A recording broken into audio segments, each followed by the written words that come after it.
The reason why we built FAPSCO is to unite the Filipino online professionals industry, to also promote collaboration with each other, and of course, we wanted to help produce skilled online professionals, specialists, and of course, leaders. We've created FAPSCO with a vision to become an organization that supports all Filipino online professionals to be successful in their online careers and businesses, regardless of their affiliations.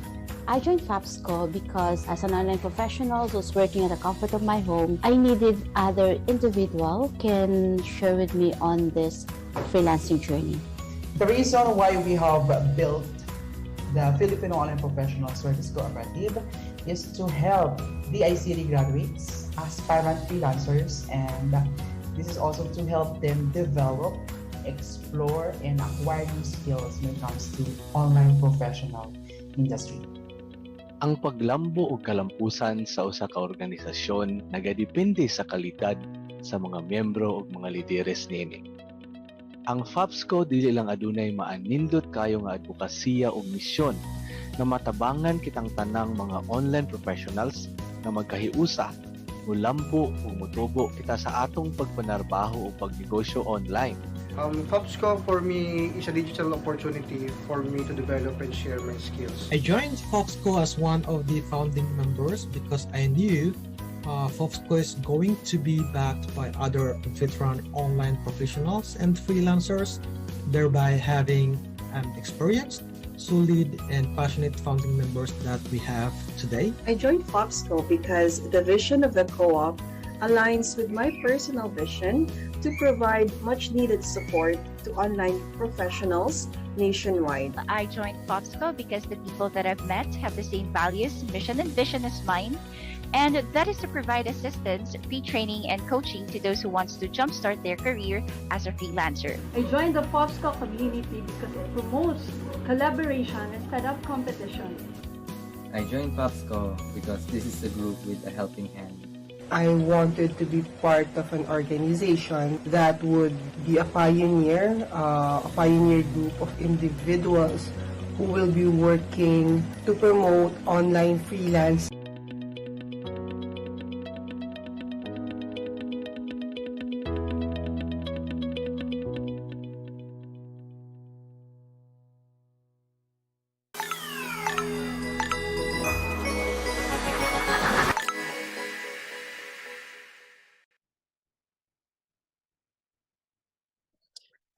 That's a big yes. We really are growing together.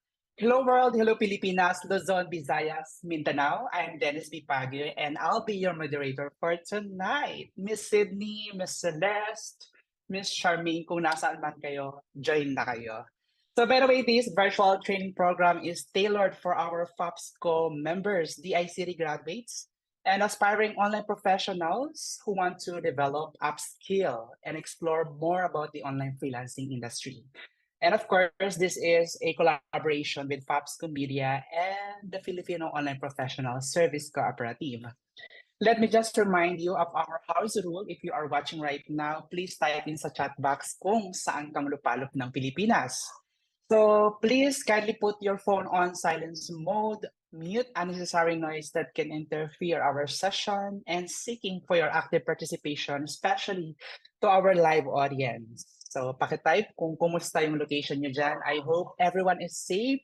Maupay nga gabi sa iyong tanan. Kung ikaw ay nanonood from Samar or Region 7-8, magandang gabi, NCR Luzon. And of course, I think everything is set up now. Exciting yung mapapakinggan natin ngayon or mapapanood natin. But prior to that, okay, let me just give you a hint of our speaker for tonight. So our topic for tonight will be about healthcare virtual assistant. It's about overcoming barriers to US healthcare opportunities. So our speaker is a nurse by profession. Sisimulan ko na, ipapakilala ko na kasi maraming excited na mapanood itong episode na to. And this is the first episode dealing and focusing on the healthcare industry. So our speaker is, of course, a nurse by profession. Of course, But like many other nurses during early 2010s, nako, mukhang may age revelation dito. She landed her first job in BPO industry, definitely. Kahit naman ako nag-BPO industry din ako. So she worked as a customer service representative for one of the top performing BPO companies in the concrete jungle of Ayala Makati, ang medyo matraffic na area. So at a time when the competition was tough and landing a BPO career was such a high demand, of course. In a span of 3 years, she worked her way up to the corporate ladder, but decided to go home and, of course, back to the countryside. So magandang story to, backstory niya kung paano siya nag-start ng freelancing to practice her profession. So there was a gazillion of reasons, wow, ang daming reasons, that delayed the realization of her pursuit to be a nurse.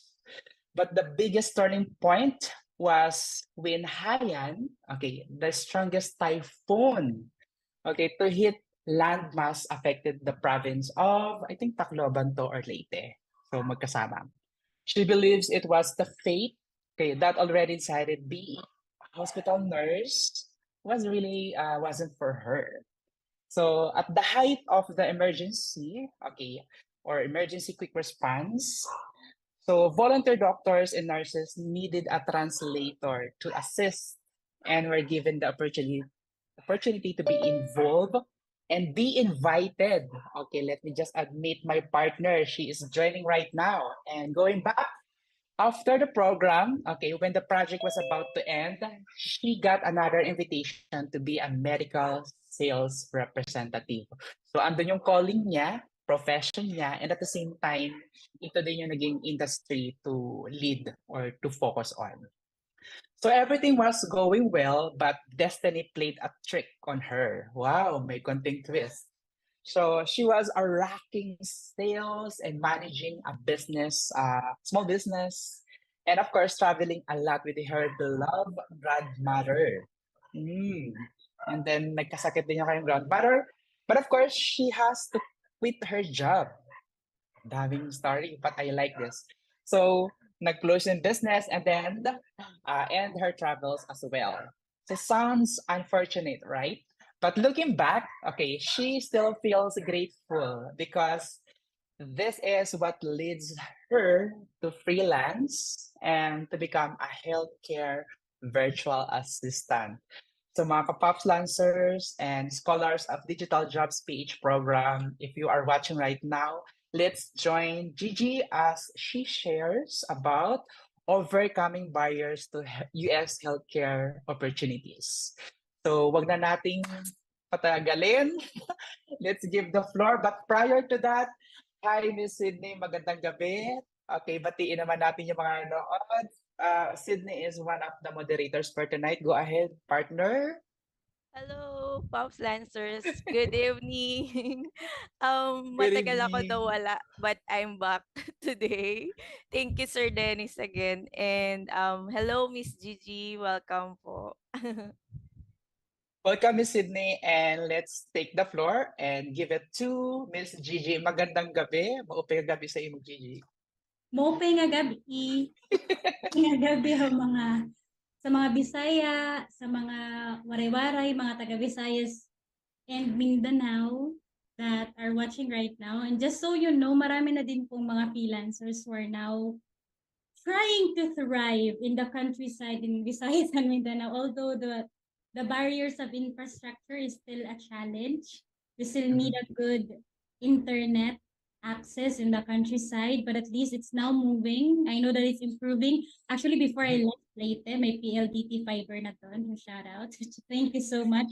So at least it's improving, and thank you for the assistance of the government and of course the ACT. I know that they played a role on this, so thank you so much. We really need to push this opportunity to the countryside because just like you, Dennis, I'm a probinsyana na tumayo pa sa Maynila para makahanap ng trabaho because back in the countryside or sa probinsya, hindi naman tayo talaga hindi ganoon karami ang opportunity, but I'm not saying na walang opportunity. Meron, pero if you wanna have a bigger chance in life, ang tendency is for the people from the province na pumunta pa ng Maynila. And I hope freelancing will be the key to like hindi na kailangan pang umalis kung saan ka locally nakatira, and to overcome barriers to industry. I am also happy to say that healthcare is a booming industry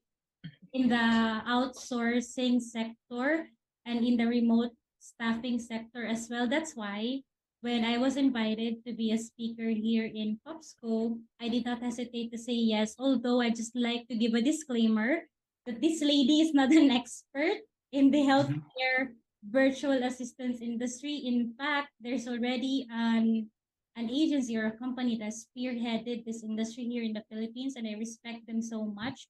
And I thank them kasi kung wala sila, hindi mag-open ang doors sa healthcare virtual assistance here in the Philippines. So, kaso nga lang, times changes and technology changes as well na hindi na natin kailangan ng third-party player to be directly working with clients. And so, I am giving you the good news na if you are a if you have a healthcare background and if you want to have a job that's related to healthcare, na hindi mo na kailangan mag-loan or hindi mo na kailangan magprenda ng lupa just to get an immigration agency to send you to the UK, to the US, there is a good opportunity just at the comfort of your home. Interesting. So, nakaka-excite partner and also Miss Gigi. As I've said, this is the first time that we are going to touch this topic focusing on healthcare industry. So, nakakatuwa Miss Sydney kasi na-invite natin si Miss Gigi, and thank you for giving us the opportunity na makapag-share ka ng knowledge and your skills, especially when it comes to this industry. Right, partner? Disclaimer, this is not going to be a full comprehensive lecture because it would take us weeks, if not months, to really give you the full training to become a virtual assistant. But I'm going to give you pointers on how you can jumpstart and where to find them. At saka, napapanahon, sir, yung healthcare, yung topic about sa healthcare, 'di ba? Since after nung pandemic, 'di ba?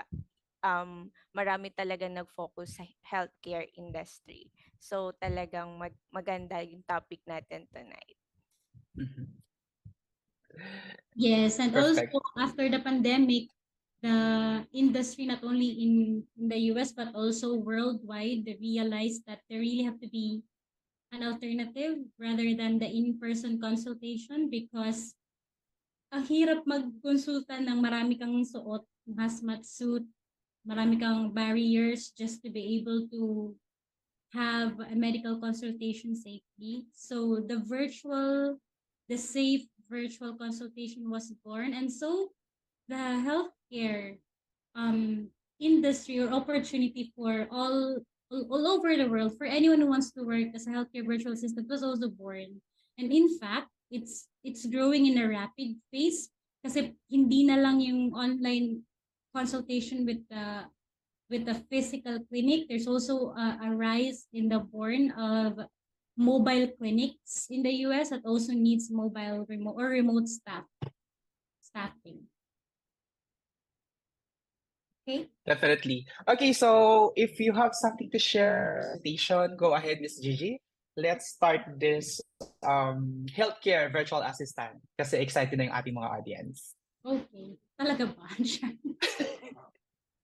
Okay, so hi sa manonood. Go ahead, Miss Gigi, take the floor. Thank you. So, again, disclaimer, this is not going to be a full comprehensive training. This is just to give you an idea on how to start and what opportunities awaits you in the healthcare industry in the US. So, US lang because I'm not familiar with any other territories outside of US. So, introduction, my name is Gigi and I am a patient care retention specialist and I help surgeons in the US transform patients into raving ambassador fans. So medyo mabigat siya, but this is our goal, to be able to help them to cope up with the ever-changing and fast-changing landscape sa healthcare, because as you all know, after the pandemic, there's really a big shift of how the healthcare industry plays right now. So I help them through credibility boosting, omnipresence, and authority building, which is very essential for physicians, especially the surgeons, to reach their target audience. So what are the problems right now in the US that needs our help? Number one, the US healthcare is now experiencing a colossal branding crisis. Why? While there is a growth in the healthcare industry, that's the legit healthcare, the medical healthcare, there's also a rapid growth of gurus and the healthcare coaches that are sometimes competing with the legitimate doctors. Why? Because they're offering instant solutions. They're offering like more cost-efficient solutions than the healthcare options that they have right now. And so the medical doctors are parang nakikipagkompetensya sila sa mga guru and health coaches And it's also resulting to a bigger healthcare problems because they are the ones left to solve the healthcare issues that people are, or as a result of them going to their fake gurus and fake health coaches. Number two is, pero ito yung pinaka-main reasons talaga why they need healthcare virtual assistants, is because according to a 2020 Medscape National Physician Burnout and Suicide Report, malabas ang pagkabisaya natin, Dennis. Again, according to the 2020 Medscape National Physician Burnout and Suicide Report, about 42% of surveyed physicians reported experiencing burnout. Why are they experiencing burnout? Because of the pandemic and because of the technology that's being introduced right now in any part of the world. We are now shifting to electronic medical record. Some physicians are not able to keep up with the administrative tasks, especially with prior authorization. So if you type the keyword prior authorizations, ang number one na lalabas sa results dyan is it's the one causing burnout to physicians. Why? Because if there's an error in the medical coding or in the billing system of the physicians, they will not be paid for their hard work. Okay, that's the number two reason why there is a demand in healthcare virtual medical assistants in the US, because they need a lot of arms. They need a lot of hands to work on this. Number three is, research indicates that both quantity and quality of reviews matter to patients now more than ever. So as the birth of online selling and online marketplace platforms are born, what do we do when we buy stuff in the internet? We check for reviews, right? And that's also applicable to healthcare providers. Before they trust you, they have to see that you have a lot of good reviews anywhere in the internet. And the reviews is an essential part of the no-like factor. If no one is working on that for you, then you are doomed in the next years to come, where technology will be, or rather popularity in the internet will be so much more competitive. Nandito pa lang tayo sa obsolete na part. Ano pa kaya in the future if nandun na tayo sa super AI age? And last but definitely not the least, challenges in recruiting and retaining healthcare professionals, including factors such as job dissatisfaction because nga of heavy workloads and burnout.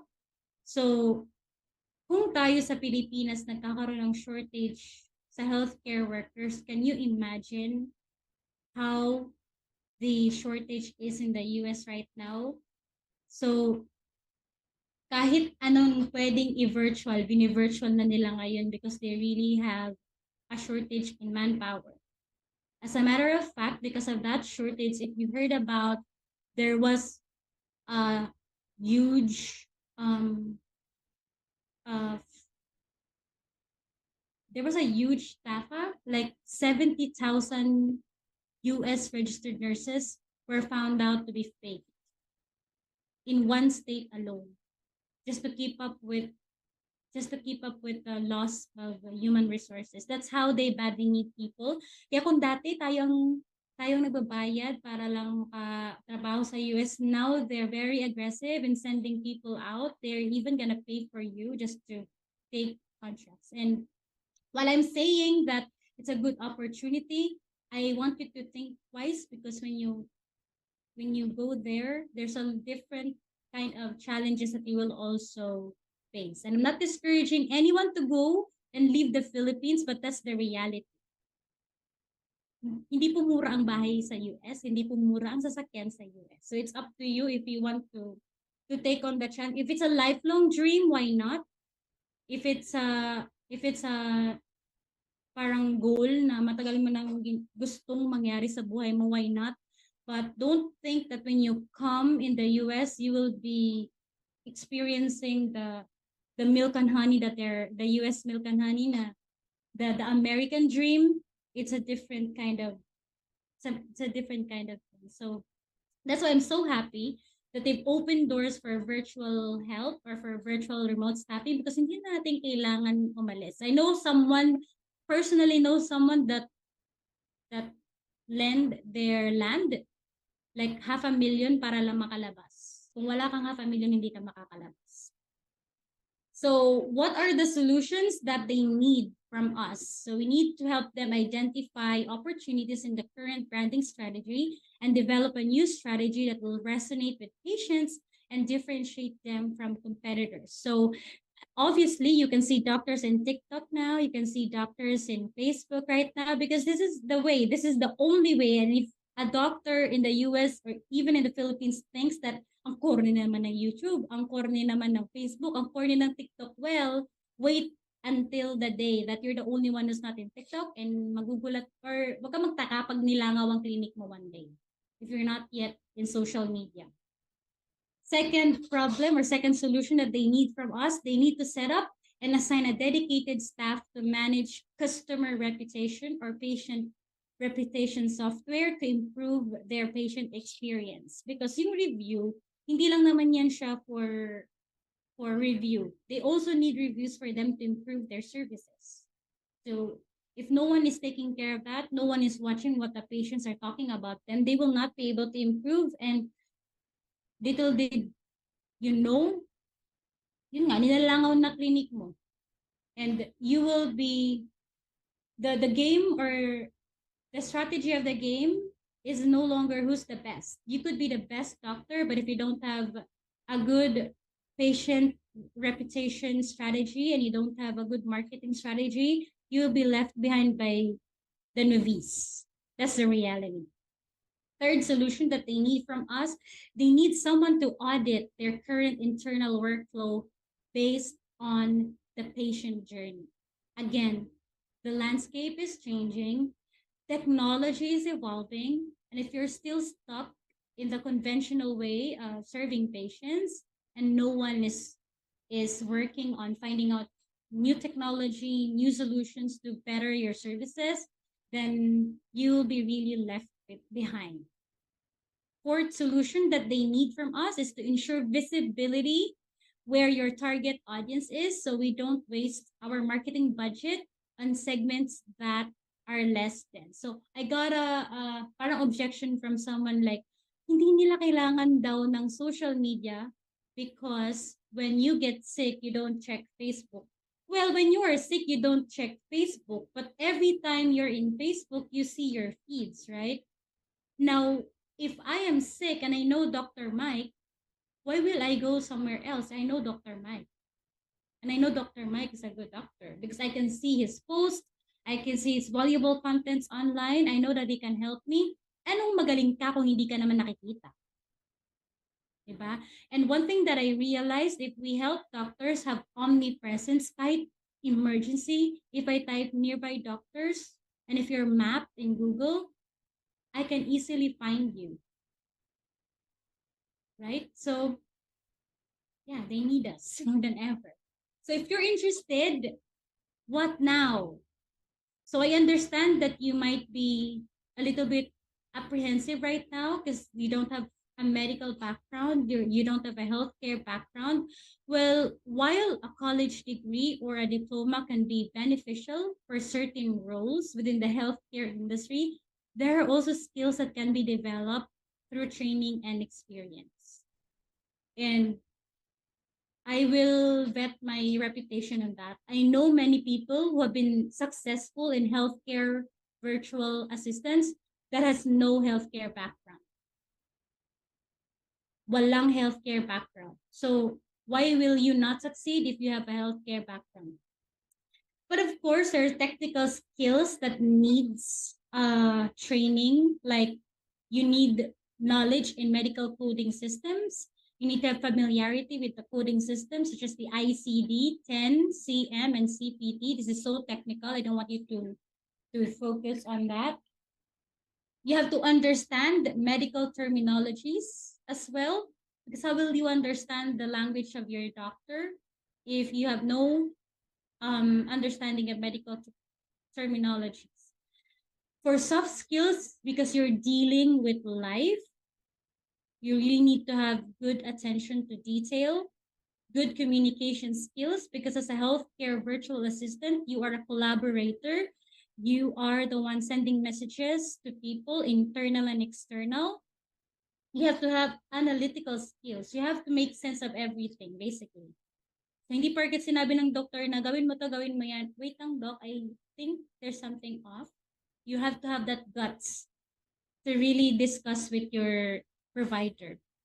You have to have problem-solving abilities, because as health is unique with every person, every situation, or every patient that you encounter with your doctor is also unique. So walang one size fits all in the healthcare industry. And of course, last but definitely not the least, data analysis skills. You need that so you are not parang paulit-ulit ng task and hindi mo alam na meron palang repetitive na nangyayari with the insurance company, meron palang repetitive na nangyayaring behavior with the patients, meron palang repetitive na paperwork na pwede mo naman pala i-automate or pwede mo palang igawan ng system. If you don't have data analysis skills, maybe you will not succeed, but you can still thrive in any job. So just in medical billing and coding, if you search Google and if you search Udemy, there are a lot of free resources online that you can use to jumpstart this career if you want to really be a healthcare virtual medical assistant. And if you want to take your chance in other healthcare related remote staffing job opportunities that's available in Indeed, LinkedIn, and Upwork and Online Jobs PH. We are in every job boards available online. So YouTube, I just typed medical billing and coding. Medical billing and coding pa lang yan, marami ng free resources. Maghanap ka pa ng healthcare virtual medical assistant in YouTube. Ang dami ng YouTube vloggers na their contents are solely for healthcare virtual assistants. So you can definitely learn from them. So what are the products and services that you can offer based on the identified problems and solutions? So you can take a screenshot and just ask ChatGPT how to be. Swerte nga natin may ChatGPT na. So ask ChatGPT, how do I become a healthcare social media manager, a healthcare copywriter, a reputation manager? You can also be a healthcare funnel designer and builder, a healthcare systems and workflow automation builder, a healthcare remote staff, and this one is very huge. Diyan nagpo-fall yung mga virtual medical assistant, medical biller, meron din dyan prior authorizations associate for healthcare insurances, kasi hindi lang naman tayo nakacirculate sa healthcare clinics.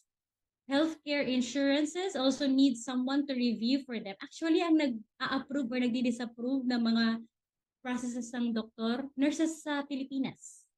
Meron silang mga call center dito sa Taguig, sa Makati, that's dedicated just to review prior authorizations, sent by the doctors to insurances to get approval para mabayaran sila ng mga procedures like surgery, injections. So we're not limited. Executive assistant, marami ng doktor na nag-hire ng executive assistant just to manage their life.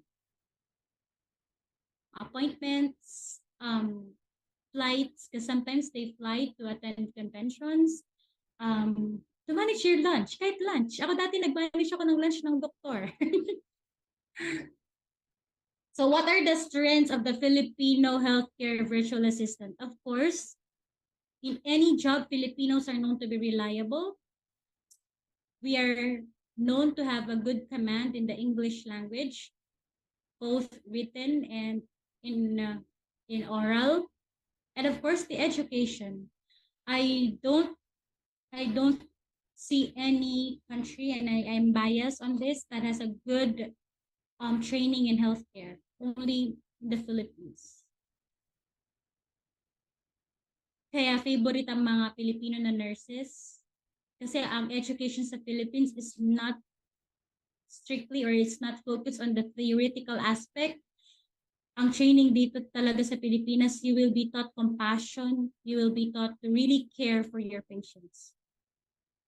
Kaya it includes the education as one of the strengths of the Filipino healthcare staffs. Our weakness, this is something that we have no control, our marketing, because only a few of us. Actually, ako lang yata yung nag-iisang freelancing na pinaglalaban ang freelancing sa healthcare industry. Maraming vloggers, pero they're associated with the company. Actually, kaya sila nagba-vlog. I think they're being paid by that company, or I don't know. But yeah, merong mga vloggers, pero they're not a freelancer. They're usually associated with a company. So if marami tayo, maybe our marketing will be better. They'll know that there are other experts, or there are other good traces that are not associated with any other agency. Infrastructure, our internet serviceability here in the Philippines is not yet at par with what this industry requires. Ang swerte mo kung meron kang 100 Mbps, medyo magastos sa bandwidth ang ginagamit na softwares in healthcare. So, pero minsan nagagawa naman ng paraan. Yun nga lang, may times na may hiccups ang mga internet service providers natin. So, yun lang. Isa siya sa mga weaknesses, but it does not really affect that much.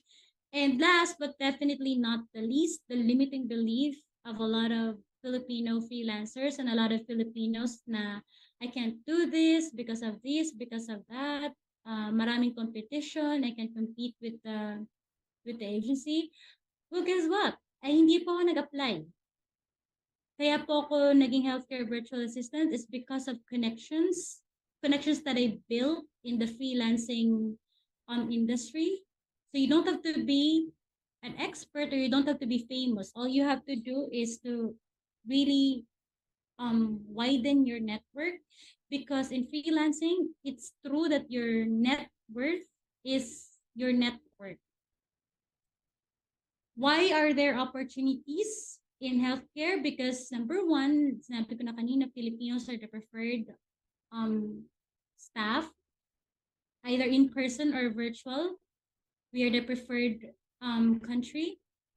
Healthcare is a growing industry, and the package, or the compensation package offered by healthcare is very competitive.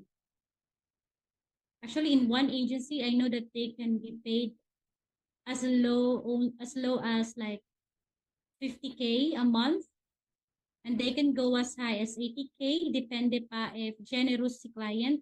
Some clients give bonuses on top of what's being paid to you. What are the threats? Lowballing. Dahil alam ng ibang bansa na marami nang nag-offer ng ganitong services here in the Philippines, they try to lowball us. But it's up to you if you want to take that. Kasi hindi siya like negative. If you're a beginner, it's like a training na paid. So you can take that. Another threat is there are a lot of bigger players already in this industry, and para kang tumitibag ng pader, competing with them. But that's okay. Time changes. if you put your heart into something that you really have a strong feeling about, there's no reason why the universe will not grant you what you like or what you have set a goal for yourself. And last but definitely not the least, the legal parameters of the healthcare in the US. As you will know, if you've heard about the HIPAA law, that's the god of data privacy um, provisions in any in any criteria. So pag HIPAA certified ang isang software or anything, the best yan. So in the US healthcare, it's really a must that all that you use are HIPAA certified. And so as a freelancer, you should be HIPAA trained. And if you're a HIPAA trained freelancer, you should be true to your core that you will keep every information that you have confidential. Kasi before, when I was training people, I would tell them, this is very lucrative. I mean, this is very tempting. Kasi what if nakita mo sikat na Hollywood actor patient ninyo and you know his diagnosis could make or break his career. Kung ang integridad mo ay mababa, posibleng ikaw ang maging cause ng kanyang.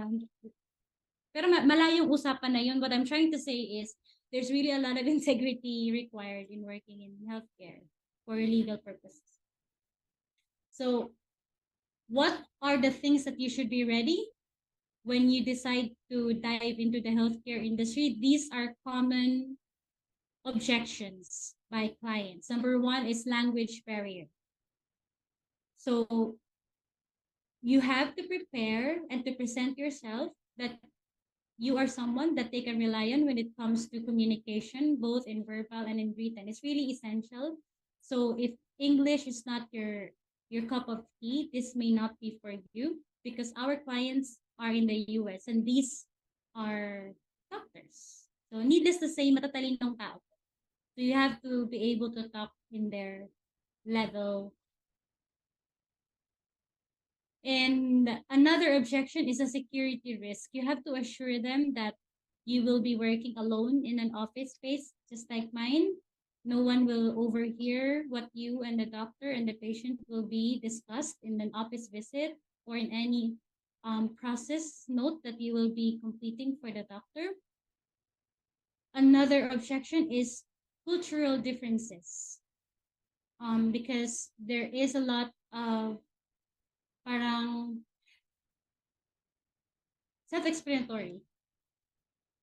Medyo objection siya ng mga US-based doctors kasi iba ang healthcare sa Philippines, iba din ang our perception of healthcare is different from them. Kung sila maliit pa lang na blister, nagpapa-check up na, tayo minsan naghihingalo na bago pumunta, di ba? So we may not be able to understand some situations in the clinic, but that's the way it is. No judging dapat. Ganun sila doon. Blister pa lang, nagpapa-check up na. So no, you might be surprised or it might cause a misunderstanding on your part and they don't like that. Last but definitely not the least, quality control. It is important to carefully vet offshore staffing. So they want to make sure that when they hire you, you'll be able to help the growth and the ease and the work in the company. So if you plan to be part of their team, you have to prove yourself na kaya mo. Na you're not just there for the money, you're really there to help them grow their clinic. So this is how competitive we are. We are the second player in offshore staffing, second to India. Of course, India is still the number one preferred because of their expertise in the technical side, especially in the billing side. But in anything that needs communication, facing the patients, it's always the Filipinos. But on the technical side, sa revenue cycle management, Indians yan.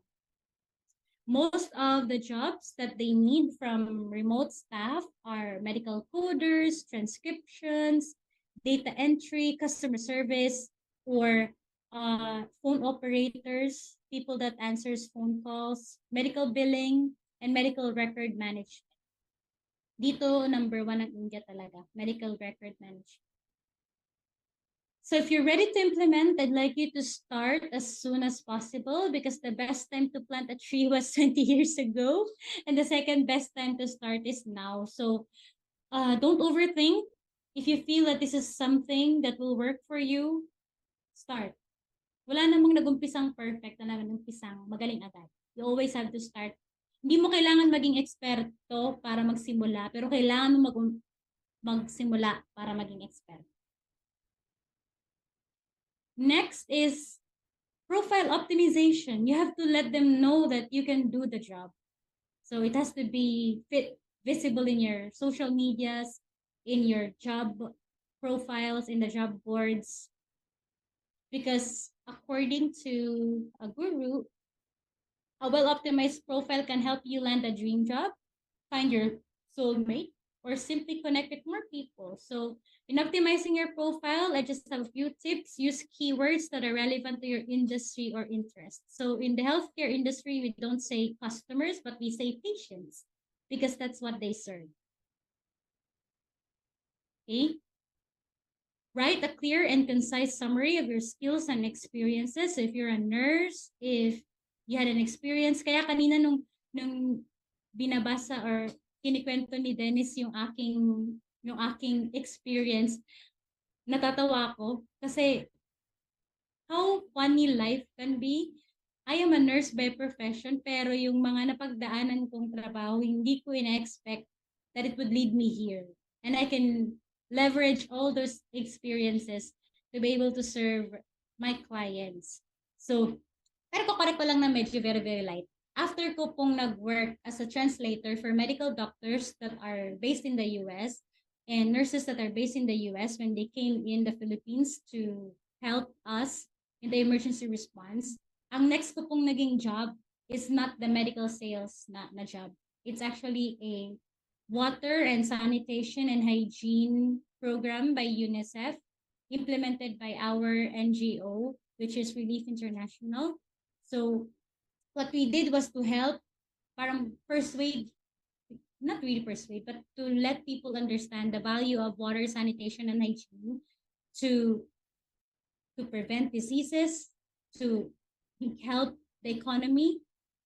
So after that experience that led me to medical sales, parang sales na related pa rin sa medical, I didn't know that I will be able to use them. So wherever you are right now is your best place.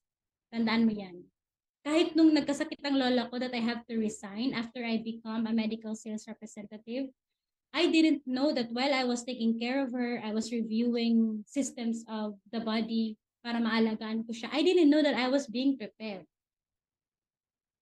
Nag-aral ako, dahil nagka-head injury siya, nag-aral ulit ako what happens to traumatic brain injuries. Nag-aral ulit ako dahil nagkaroon siya ng kidney issue. Nag-aral ulit ako ng urinary system.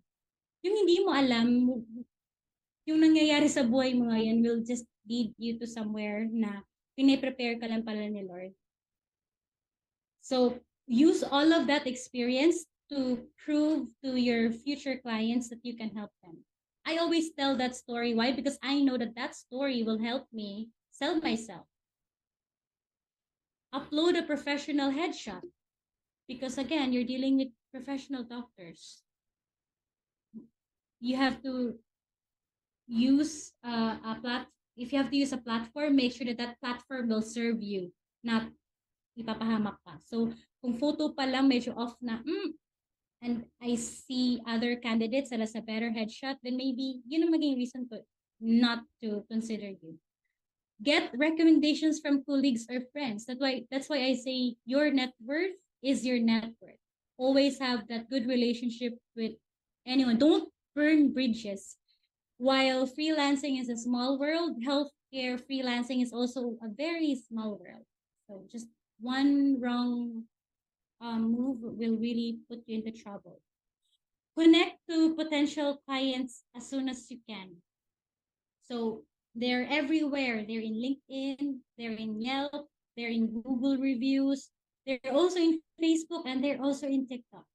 Sometimes you might be connecting with a social media manager that's handling it, but that's okay. Hindi mo alam, baka kailangan nila ng services mo.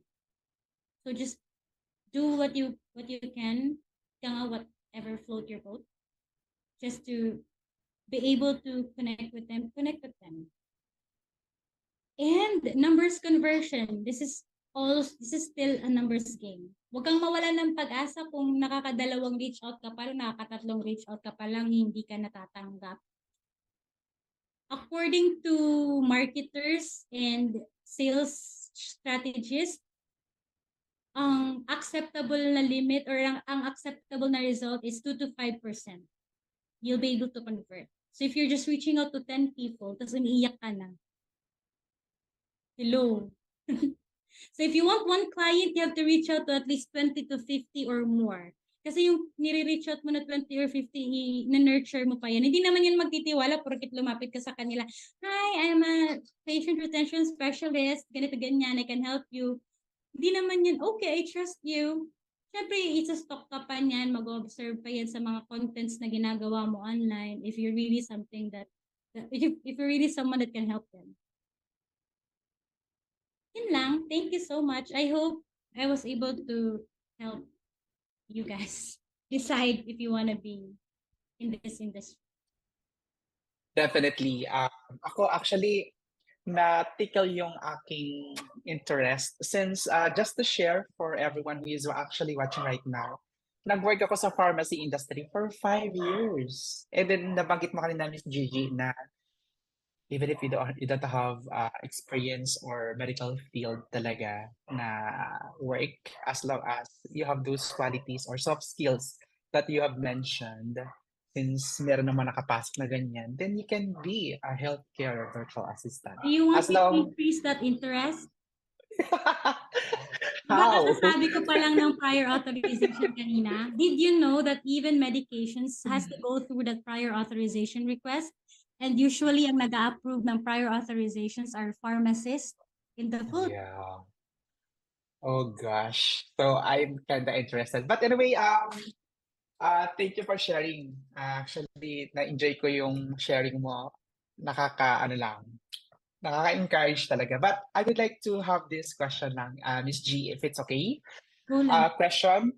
Since you mentioned a while ago that you said, di ba, may na-mention ka na taga-aralan mo to, and then aral ka na naman, and then afterwards you keep on up to date or making yourself up to date to the industry or kung ano pa yung kailangan mo matutunan sa specific na task na binigay sa'yo.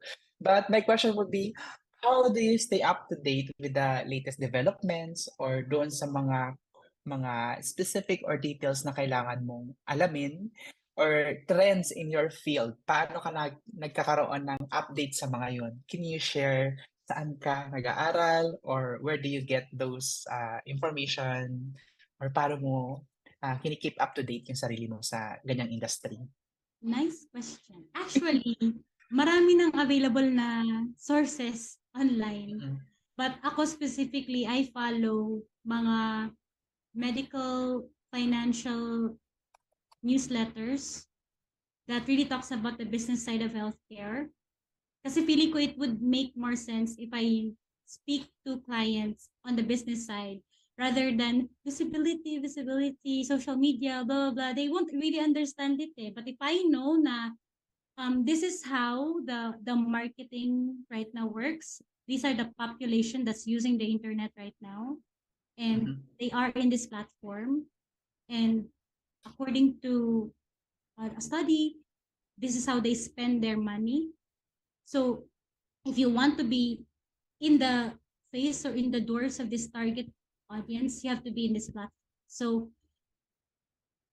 they could be a little bit conservative in that sense, but if I talk to them in the business language, like pinaghahalo ko yung nababasa ko sa mga medical newsletters and then yung nasa mga marketing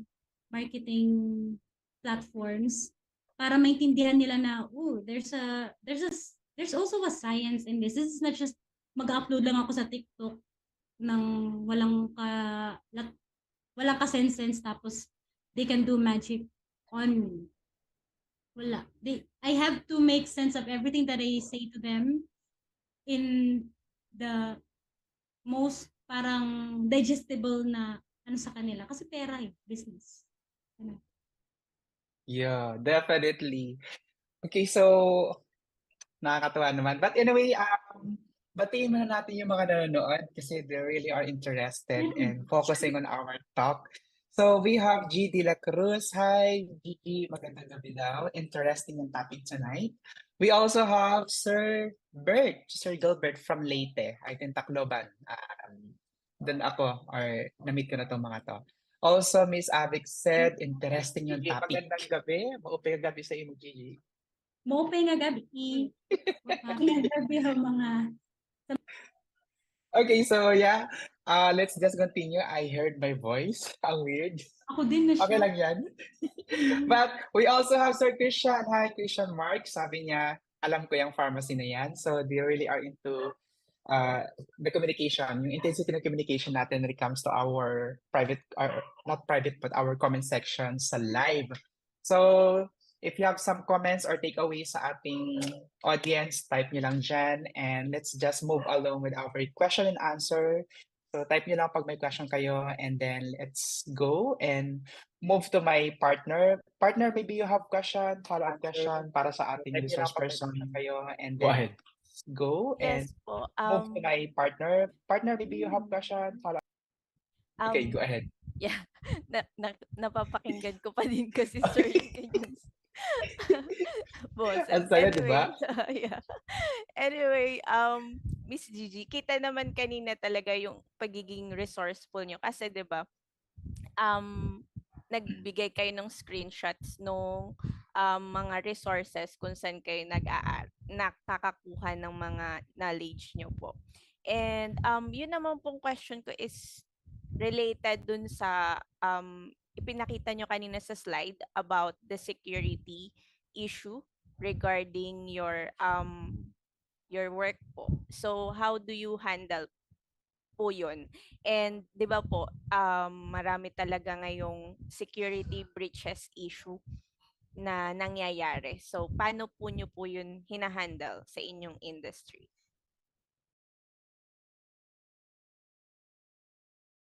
Miss Naka-mute Gigi. po kayo. Yeah. Sorry. Okay, go ahead. Healthcare is like, in any healthcare naman, ganun talaga. You really have to have that data privacy security. And HIPAA was actually built or was actually, kumbaga, dinisign siya to do just that. Kaso nga lang, it still boils down to the integrity of the people working. Kasi ako, as an owner, I can put a lot of infrastructure to protect the data and the privacy of my patients. Pero ikaw na nagbabasa ng medical health record niya, sa'yo pa rin talaga nakasalalay kung i-uphold mo yan. Kaya, super, sabihin na lang natin medyo mahirap ang screening process when it comes to the healthcare virtual assistants because you really have to prove that integrity. Maraming mga pinapagawang activity sa inyo during training or maraming pinagdadaanan kang kumbaga process. Hindi mo alam most of it. You're just being tested of your integrity because it's really important. Bakit ganito? Ang dami-dami namang pinagagawa, ang haba-haba, may mga pa-video-video pa. That's part of the test. That's part of the assessment. If nagawa mo siya towards the end, then maybe you have the, kumbaga, stamina, the kind of stamina that we need in the job. Because sometimes we're used to logging in at 8 a.m. and then logging off at 3 in the healthcare industry. Hindi siya ganyan. Minsan you have to extend, minsan you have to come early. Pero paid naman yun. Pero minsan hindi rin, hello. Pero that's part of the job. So, ganun din yun siya when it comes to data privacy. I can build a lot of infrastructure, pero integrity mo pa rin talaga yung magdidikta. Agree on that. Okay, so thank you for that answer. Okay, but anyway, follow-up question lang since you mentioned about dun sa hiring process. Na-curious lang ako. Can you share at least a snapshot or kung paano yung hiring process when it comes to healthcare professional? Are they being tested kung ano ba yung terminologies nila, especially in their language of medical field? So, what is it? Does it has written exam ba? Meron bang, since communication skills is very or plays vital role when it comes to the hiring process or yun talaga yung nahanap nila. Paano yung hiring process? And follow up lang after that is may nag-PM kasi how much daw yung starting rate dito? Uy, Kahit malaki ang range starting lang. rate. Malaki ang Go ahead, starting Gigi. rate. Pinakamababang starting rate na alam ko is $7 per hour. Ideally, ha? So, below that is already lowballing. Below $7 per hour, di nasa maling tao ka. Pero that's the lowest rate that I know na acceptable. Question na sa hiring process, ito matatawa kayo, lagi itong common na observation ng nag-a-apply sa mga ganitong trabaho. Laging may pa 1-minute video introduction din. Lagi yan. Kasi, ika ko nga sa'yo, integrity is tested from step 1 until the end of the step. So, minsan nakikita agad yan instinctively with the way you present yourself, the way you speak, how confident you are, with your eye contact sa camera. So, lagi yan may pa 1-minute video, maganda ka. Dapat if you are an active applicant or you are actively pursuing a healthcare related job, lagi ka dapat nagkikilay, nagme-makeup. Kasi any monument, may pa 1-minute video yan, kasama yan sa assessment. Kasi then to assess your English communication skills, I think it's also one of the reasons why. Yung skills na needed, depends kasi sa type of job. So if you're a medical transcriber, they require a minimum of 50 to 70 words per minute na typing speed. Kasi kailangan makasabay ka sa doktor bawat bungad ng kanyang bibig. Nakakasabay ka. So if kagaya ko na 30 words per minute, max ko na yon.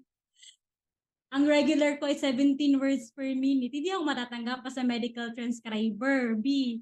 Pero kung phone operator, feeling ko naman yung English communication skills ko ay makakaraos naman.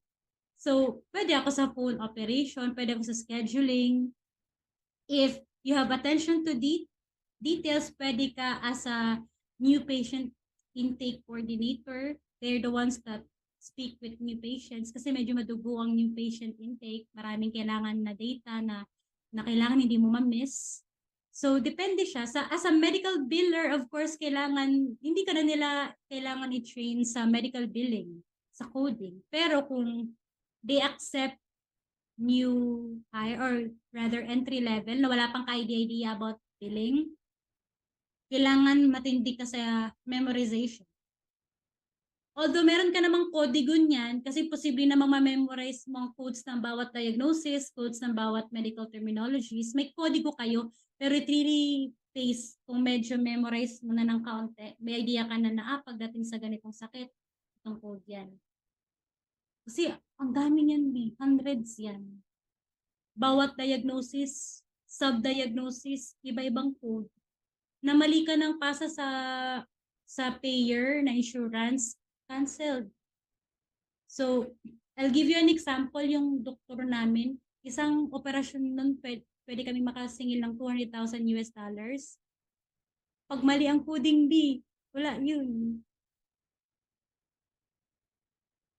So, tsaka kailangan lahat mabusisi nga, lahat yun dapat nagpa-match. Service dates, na alam ni insurance na ganitong araw ka pumunta. So, kapag namali ka ng enter, alam mong bukas pa dapat si patient pupunta sa doktor, pero nasabi mo na ngayon na napunta si patient doon. Siyempre, walang choice si doktor kundi harapin siya, hindi siya bayad doon. Kasi ang service dates na napag-usapan niyo ng insurance ganitong araw. So, yun, kailangan yun lang, ito lang yung trabaho na sasabihin ko, hindi ka pwede kung yung IQ level mo is below average. Talaga. Oo. Kailangan average man lang. Pero sa skills, depende. Okay, so ayan, narinig niyo straight from Gigi. So hanggat maaari, medyo smarty ang tatingan natin dito. Medyo average. Hindi naman kailangan genius level. Average lang. Yung alam mo lang na Yes, yung yes. June 21 ay sa June 21, hindi June 20, ganyan. Okay, so medyo kailangan talaga dito ng common sense. So sa lahat ng mga interested when it comes to this industry, actually lahat naman ng mga nag-graduate sa part ng industry na to, I'm sure they have that common sense. Partner, maybe you have a follow-up question, sige lang, before I end. Yes po. Miss Gigi,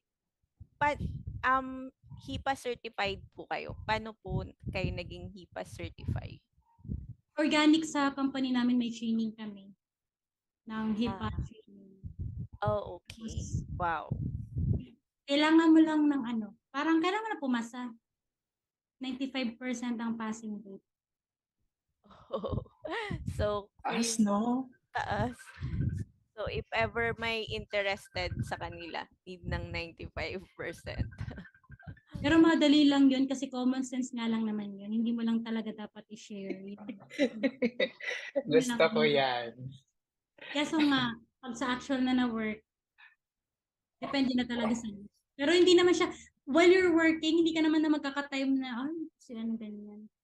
Unless nga lang talaga, maswerte ka na, Hollywood actor, sikat. Alam kong may ganito siyang sakit. Yun lang. Pero, on a regular basis, wala. Busy ka kaka-work eh. Wala ka lang time niya na mag-ano ng mga data things. Okay, definitely. Okay, so G, curious ako sa part ng since as healthcare virtual assistant, the usual na pinagsisibihan natin or client natin or client is usually abroad or from foreign country. Ang local market natin dito, wala bang ganyan or accepted na yung ganitong setup natin? Alam ko meron. Meron na rin siya.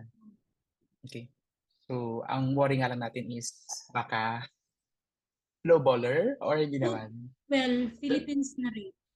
Hindi naman tayo magagawa dun, di ba? Likas tayo mga kuripot. Okay, ayan. Doon sa nagtatanong, nasagot na ni Miss Gigi. And okay, to wrap up with this session, in as much as we wanted, ang bilis ng oras, but last question, G, what inspired you to pursue in this career and what can you give or an advice to be given to our audience? Well, number one, I was not really planning to be in this career. I was forced to go to be in this career, but I have the option naman to stay away. Ang dami namang ibang way or ibang option in freelancing. But why did I stop to healthcare virtual assistants? Because they really need our help. Kawawa ang mga doktor, kawawa ang mga providers sa US na nagtatrabaho until 10 p.m. just to make sure na lahat ng paperwork is okay. Kasi konting pagkakamali lang, lahat ng pinaghirapan nila mawawala. So, yun. It's really, I know na mukha siyang hindi naman kapani-paniwala. Kasi usually what motivates people is money. But in my case, I really saw how difficult it is for my client before na nahihirapan siya. Gigi, I worked hard for this, tas ganito lang. And also to pay back all the doctors that helped me in taking care of my grandmother. Hindi nyo lang alam kung gaanong swerte ang meron kami during the time when my grandmother was sick. I was getting help from doctors na kilala ko or minsan hindi ko naman kilala but they're waiving their fees for my grandmother. Hindi ko alam. But may ganun. kung gaano kami kaswerte or maybe guided talaga kami ni Lord. Pero ang daming doktor na nakatulong while I was taking care of my grandmother. And this is my way of giving back to. Right. So, in short, ito na rin naging advocacy ni Gigi. Okay, so with that being said, G, thank you very much for gracing to our Popsicle Academy episode for tonight. But of course, hindi namin papayagan na matapos to na wala kaming small talk and a conversation for you. Partner CJ, please take the floor. Go ahead.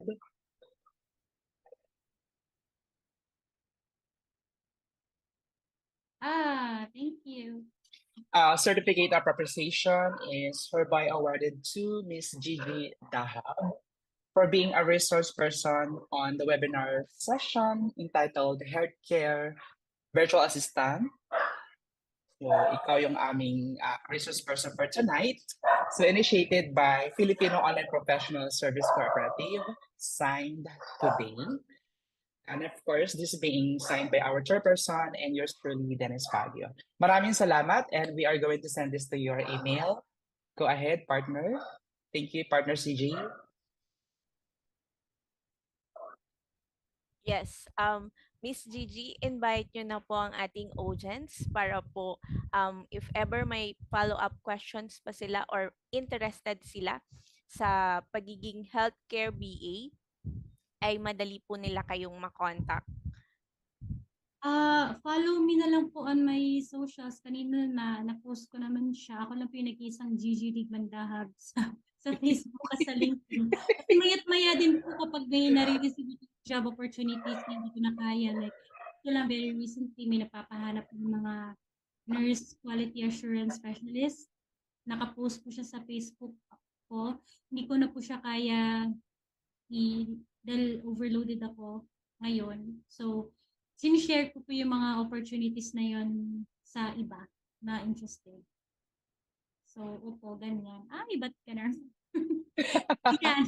May recent post ako ng naghahanap po ng mga quality nurse assurance. So, if you're a nurse na meron kang available time, the job is only Monday, Wednesday, and Friday, baka naman gusto mo siya just to jumpstart your healthcare virtual medical assistant review. Thank you, Gigi. Okay, so thank you for gracing to our Popsicle Academy. Sa mga interested, okay, reach out niyo. Pinakita namin na Popsicle, not Popsicle, but Gigi Facebook account. So yung flash namin sa screen, yun yung kanyang account. Go ahead, partner. Thank you very much. So everyone, thank you very much for watching us and hope to see you again next Wednesday. Please like our page, facebook.com/popsco.ph, a national-based cooperative for Filipino online professionals. You may also find us in Instagram, YouTube, and LinkedIn. And if you had some takeaway in tonight's show, please share this episode so others can also learn like you. For our Popsco members who like to work together, please join our Zoom co-working every Monday to Friday, 9 a.m. to 12 noon. Just go to popsco.ph/co-working. We would like also to extend our gratitude to Popsco Media, our partner in giving you this awesome and informative virtual program or show. Join us again next week for another show with another special guest. So for our Popsco family, let's keep growing together. Bye everyone. Thank you everyone. Maraming for salamat. watching. I hope that here we will all grow together. We grow